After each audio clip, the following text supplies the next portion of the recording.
Bonsoir, messieurs et dames, merci de nous rejoindre à ce 20h sur True TV. Rendez-vous d'information, donc voici les titres. Élection 2020 au Burkina, une mission conjointe de la CEDEAO et de l'Union africaine pour évaluer l'état de préparation des élections pour un scrutin crédible et pacifique. Elle a salué, parlant de cette mission, le dispositif mis en place et annonce l'envoi d'observateurs. Consultations électorales toujours, la cellule d'action citoyenne, le CAC 28, pose le débat sur l'implication de la jeunesse en politique. 9 partis politiques en préparent aux échanges. Et enfin, Mali, le M5 RFP menace de prendre la rue. Le mouvement de contestation à la base de la chute du régime d'Ibrahim Boubacar Keïta estime que les militaires putschistes ambitionnent d'instaurer un régime militaire. Encore une fois, merci de nous suivre. Nous le disions en titre, une mission conjointe de la CEDEAO et de l'Union africaine a été reçue en audience hier 14 novembre par le président du Faso. Au cœur des échanges, le point du processus électoral en cours et l'attaque du convoi militaire à Tinakov. Dans le cadre du scrutin couplé du 22 novembre, Jean-Claude Kassi-Brou, porte-parole de la délégation, a indiqué que la CEDEAO déploiera environ 70 observateurs, dont une dizaine pour une longue durée. Écoutons-le à sa sortie d'audience. Il s'agit d'une mission, comme vous le savez, une mission conjointe de la CEDEAO et de l'Union africaine qui est à Ouagadougou depuis quelques jours dans le cadre de l'accompagnement que nos institutions apportent au Burkina pour les élections qui ont lieu dans quelques jours. Le 22 novembre 2020, l'élection présidentielle et les élections législatives. C'est une mission, bien entendu, qui se tient après que la Cour constitutionnelle ait confirmé la liste des candidats admis à concourir, après le fichier électoral. Vous savez que la campagne est lancée. Et donc la mission vient d'être reçue en audience par son Excellence, Monsieur le Président de la République du Faso et le Président Kaboré, que nous saluons pour vraiment tous les efforts qui ont été faits par les autorités pour créer le cadre qui facilite le processus électoral. Vous savez que nous avons rencontré bien sûr les ministres, nous avons rencontré la Cour constitutionnelle, nous avons rencontré la Commission électorale nationale indépendante. Et donc nous avons constaté à travers tous les échanges que nous avons eus que vraiment les conditions ont été créées pour une élection qui soit crédible, qui soit apaisée, qui soit transparente. Les points ont été réglés à partir du dialogue politique qui a eu lieu depuis plusieurs mois. Et ce dialogue politique a abouti à la signature d'un accord de bonne conduite. Et donc aujourd'hui, vraiment, nous pensons que les conditions sont créées. Bien sûr, il y a un défi sécuritaire, mais le défi sécuritaire est propre un peu à la région.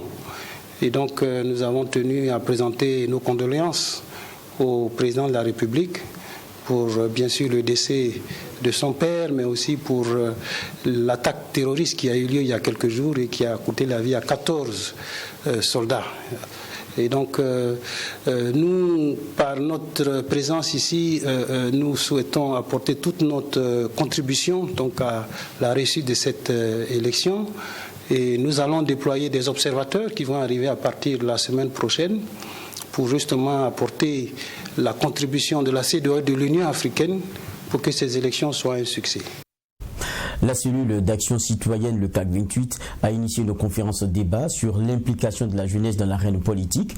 Des jeunes issus de différents partis politiques y ont pris part et partagé leur perception sans langue de bois. C'était hier samedi. Sanata Serré pour le détail. Chaque représentant des partis politiques en lice pour la présidentielle et les législatives présents à ce débat a eu droit à une dizaine de minutes pour partager ses idées et présenter son programme à des sociétés, notamment pour la jeunesse. Des exposés qui ont ensuite fait l'objet des débats entre jeunes de la scène politique et participants à la rencontre. À travers cette conférence débat, la cellule d'action citoyenne a voulu amener la jeunesse à s'intéresser davantage à la politique et à s'y impliquer pour bâtir un Burkina meilleur. Déjà, le débat il a été organisé pour les jeunes. Et donc, avec ce que les différents partis politiques ont eu à dire, nous espérons que les jeunes qui ont effectué le déplacement et les jeunes aussi qui ont participé et qui ont regardé le direct auront une meilleure vision, c'est-à-dire avec le mouvement des partis politiques actuellement qui battent campagne, il faudrait que les jeunes sachent vers qui se retourner, vers qui pousser leur engouement et aussi qui votait. Une initiative soutenue par Simoke du Ballet citoyen qui a au cours de la conférence invité les jeunes à s'impliquer et à voter utile et les partis politiques à jouer franc jeu. Quand je dis franc jeu, c'est effectivement ne pas promettre des choses qu'on sait qu'on ne pourra pas réaliser. Ça, ce serait encore se foutre de la gueule du citoyen et du peuple. Éviter de l'agressivité inutile et se concentrer vraiment sur ce qu'on a à proposer aux populations, donc dans la discipline et le calme. Un candidat politique a besoin d'une seule qualité, l'honnêteté. S'il est honnête, il saura reconnaître ses qualités et il saura aussi reconnaître ses limites. C'est-à-dire que s'il n'arrive pas à régler un problème comme la sécurité, il suffira de convoquer des spécialistes de la question, de leur faire confiance et de créer une dynamique de groupe qui permette de venir à bout de l'obstacle. Pour les participants, même s'ils ne sont pas tout à fait convaincus des propositions faites par les représentants des partis politiques, disent se sentir pris en compte dans les programmes des candidats. Je ne suis pas totalement convaincue, mais je crois quand même que c'est aussi de bonne guerre et c'est aussi avec une bonne foi en tout cas qu'ils sont venus vers nous. Mais est-ce que cela va se réaliser? Je pense que c'est à nous aussi de nous impliquer parce que c'est à partir de là. Si déjà nous jeunes, on ne s'intéresse pas à la politique, on va toujours aller voter sans forcément savoir pourquoi. Qui plus est, on parle de politique. Quand on parle de politique, tout le monde se voit concerné. Et en tant que jeune, je suis vraiment très ravi d'être parmi des jeunes qui ont des ambitions en politique, qui sont même candidats aux élections législatives.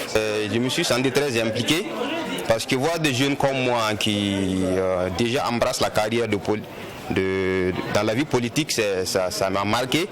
Et donc ça fait naître à moi aussi des ambitions de m'engager dans ce sens-là. La cellule d'action citoyenne est une organisation apolitique qui œuvre pour le bien-être des citoyens. Programme et implication de la jeunesse dans l'arène politique, c'est le thème qui a fait l'objet d'échanges à cette conférence débat. Au total, 9 partis politiques ont pris part à cette rencontre d'échange et de partage d'idées. Dans le cadre de la campagne électorale, Mamadi Lamine Konda, président et candidat aux législatives du Congrès pour la Renaissance et le Progrès, CRP en abrégé, a rendu visite aux responsables coutumiers et religieux. C'était vendredi dernier. Il leur a présenté les membres de son parti tout en demandant des bénédictions, notamment des coutumiers et religieux dans sa quête politique. Ami Valiant et Michael Tougri pour le reportage. Débuté aux environs de 8 h ce vendredi 13 novembre, le président et candidat aux législatives du CRP, Congrès pour la Renaissance et le Progrès, Mamadi Lamine Konda, a présenté les membres de son parti à Sa Majesté le Moro Naba Bango. Ensuite, direction chez le chef Doucouré, en passant à la Fédération islamique du Burkina, FAIB, et à l'archevêché de Ouagadougou. Cette visite avait pour objectif de demander des bénédictions auprès de ses autorités pour une bonne marche de son parti. On allait voir le majesté de Moronaba, qui m'a appelé le Kansaba. Ensuite, on allait voir Cheikh Doucouré, à la fédération.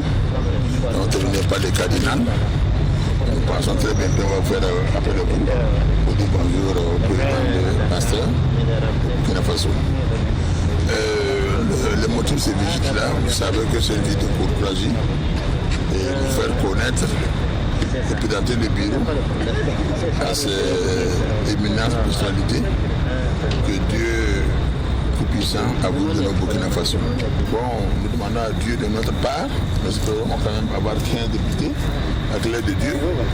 Le candidat a saisi l'occasion lors de cette visite pour affirmer son choix porté sur le parti du Mouvement du Peuple pour le Progrès MPP, car selon lui, Roch-Marc Christian Kaboré est le meilleur parmi tous les candidats à la présidentielle du 22 novembre prochain.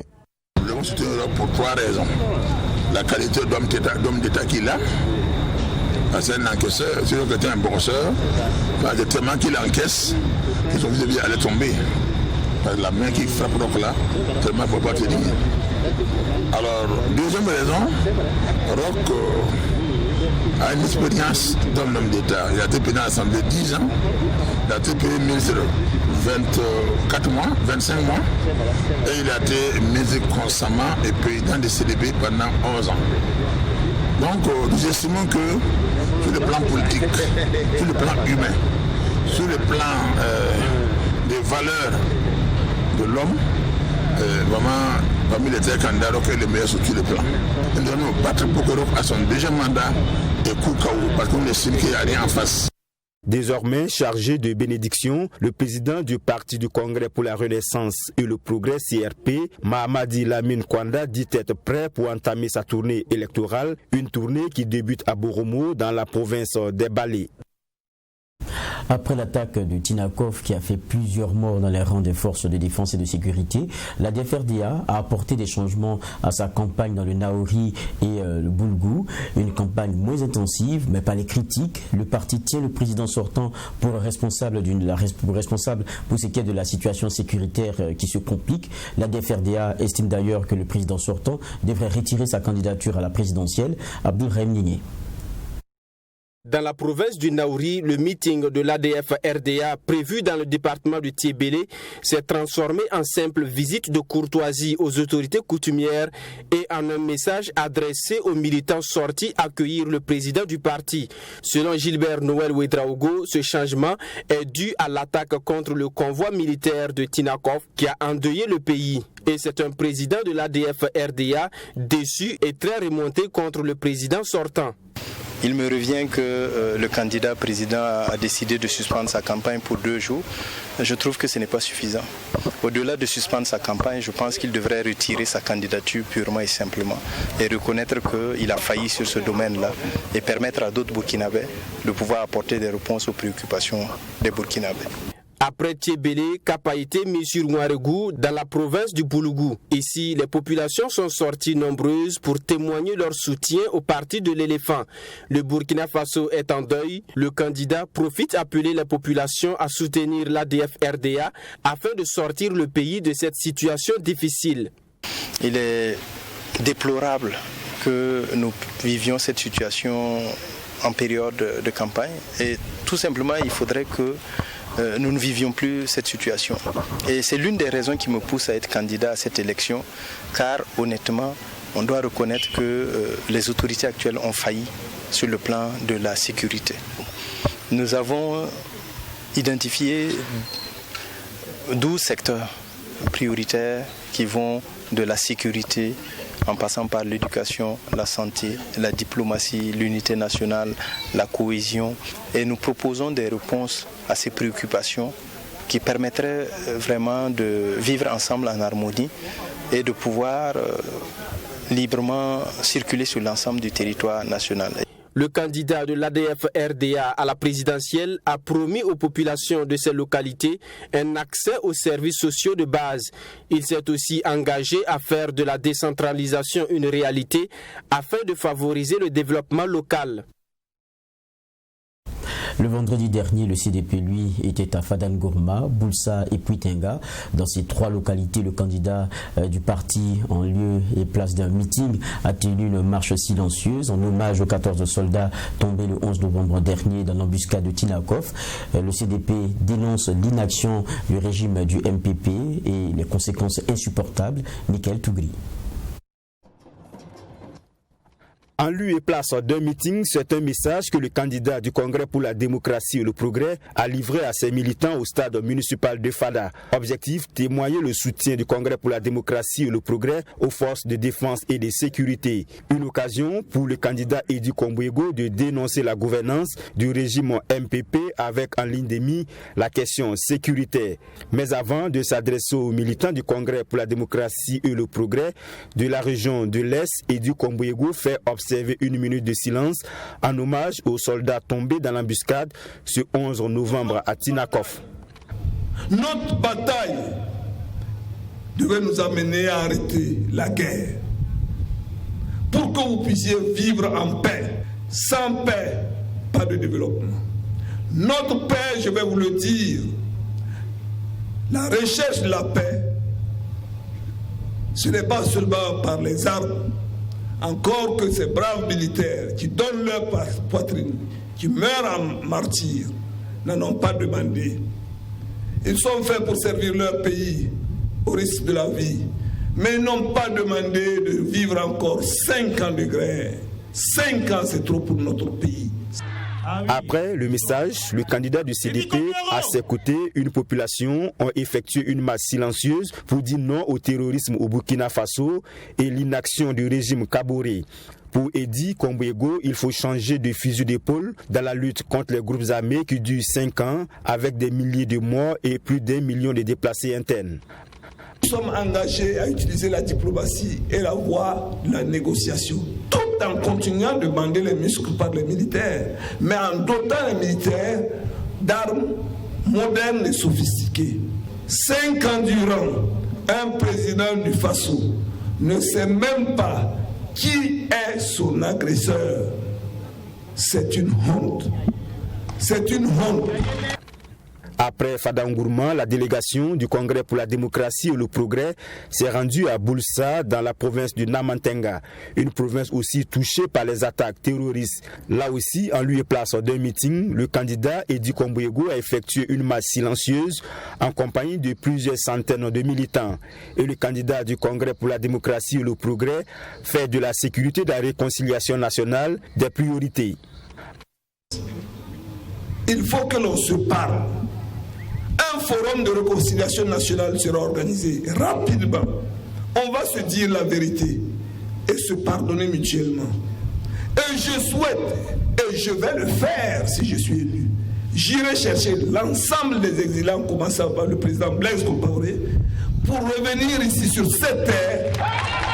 On va se parler, on va se pardonner, on va s'unir pour construire un Burkina fort et conquérant.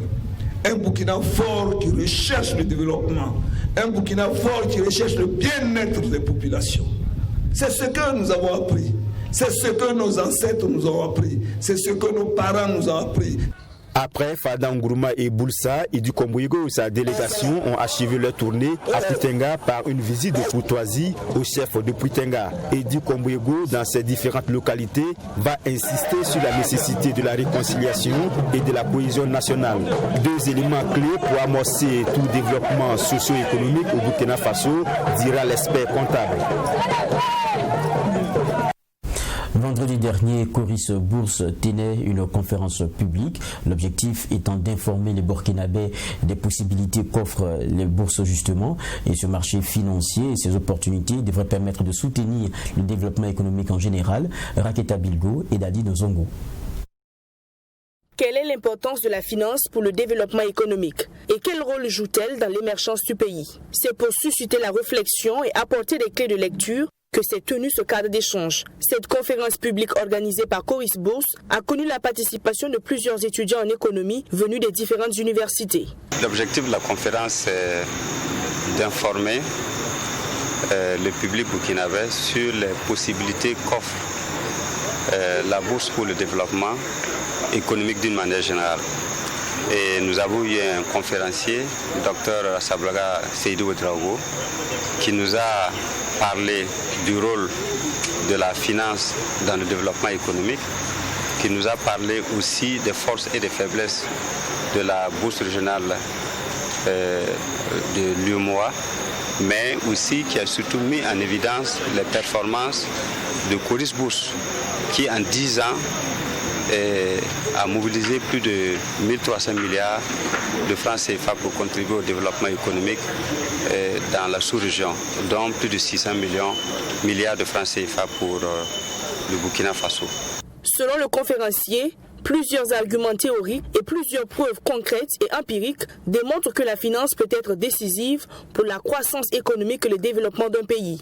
Le marché boursier en particulier joue un rôle formidable pour mobiliser les ressources importantes pour financer l'investissement. Une meilleure organisation des économies en développement peut permettre de mobiliser la bourse pour servir l'investissement dans des infrastructures très importantes comme les routes, les télécoms, les barrages, les caniveaux, ainsi de suite. Parce que historiquement également, nous savons qu'en Europe, la bourse a été décisive pour créer les réseaux d'assainissement dans les villes à travers des municipalités qui ont mobilisé de l'argent de façon importante sur les marchés boursiers. Donc c'est dire que pour nos économies, on peut se poser concrètement la question de comment on organise cela.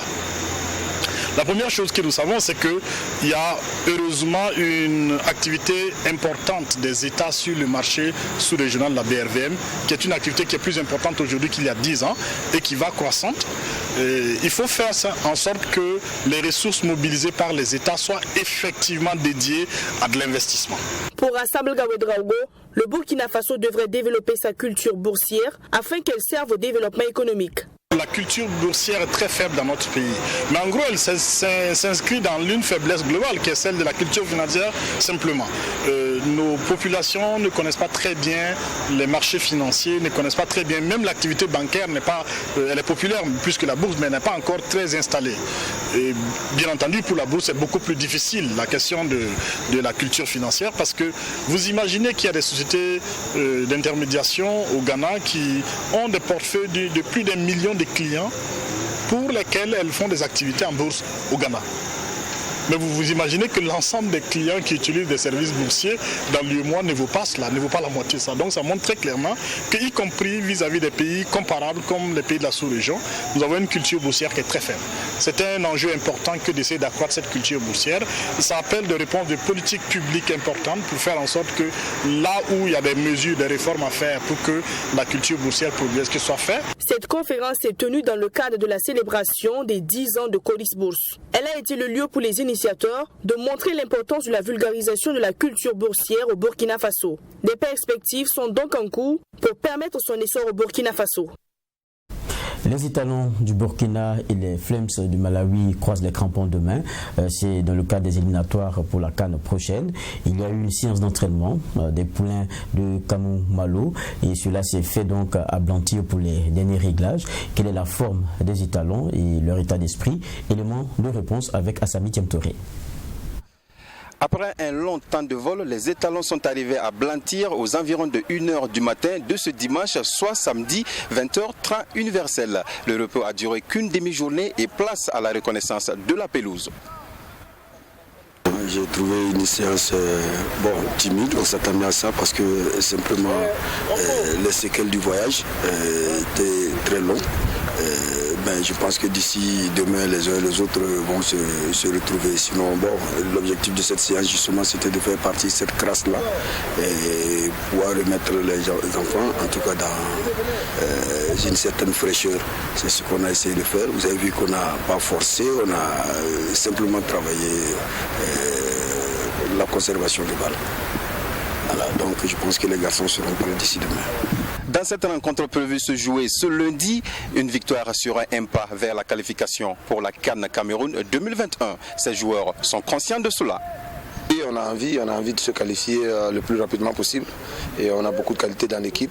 Et demain c'est un match important, mais on n'a pas mis dans la tête que c'est terminé parce qu'on ne va pas se mettre de pression supplémentaire.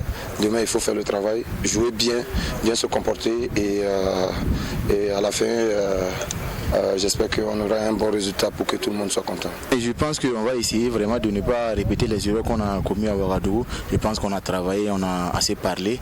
Donc demain, on va essayer vraiment de mouiller le maillot comme on a l'habitude de le dire. Chacun d'entre nous est conscient. On va se battre vraiment pour apporter un bon résultat au pays. Il faut noter qu'une bonne ambiance règne au sein du groupe et l'infirmerie est également vide. Kamou Malo dit avoir les éléments nécessaires pour cette rencontre de ce lundi. L'infirmerie actuellement, je peux dire que ça va puisque dès le premier jour du regroupement, là nous avions eu quand même quelques frayeurs, notamment avec Koulibaly et puis Bertrand Traoré. Vous avez vu que Koulibaly a même joué le premier match. Bertrand s'est entraîné, on n'a pas voulu prendre de risque au premier match de Ouagadougou, mais vous avez vu que le garçon il est présentement prêt, il a vraiment envie. Donc je peux dire qu'au jour d'aujourd'hui, l'infirmerie est vide. Étalon Flamme du Malawi, c'est à partir de 15h heure d'ici et 13h temps universel.